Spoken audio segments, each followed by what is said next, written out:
Սենդվիչ բառի առաջին հիշատակումը մենք կարդում ենք 1762 թվականին Օքսֆորդյան բառարանում, որտեղ նշված է, որ թագավորության հարգարժան մարդիկ, հայտնի մարդիկ ուտում են երկու հացի կտորի մեջտեղում դրված սառը միս եւ այն անվանում սենդվիչ։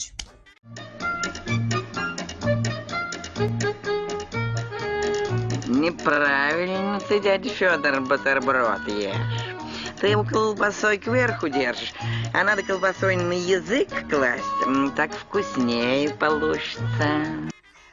1712-1792 թվականներին Անգլիայում ապրում էր հայտնի 4-րդ գրաֆ Սենդվիչսկին, որը քարտախաղի ժամանակ չէր հատկացնում ուտելուն, նա ավելորդ էր համարում դանակ, պատարագ, ափս է օգտագործել այդ ժամանակ, եւ որպեսզի չընդհատվի խաղից, այդ ամեն ինչը չխանգարի նրան, նա պատվիրում էր, որ իրեն մատուցեն երկու սպիտակ հաց մեջտեղը դրված միս։ Можно сдавать? Нет, сдавать будет он. Я считаю, что вы сегодня потрудились немало, лучше вам отдохнуть.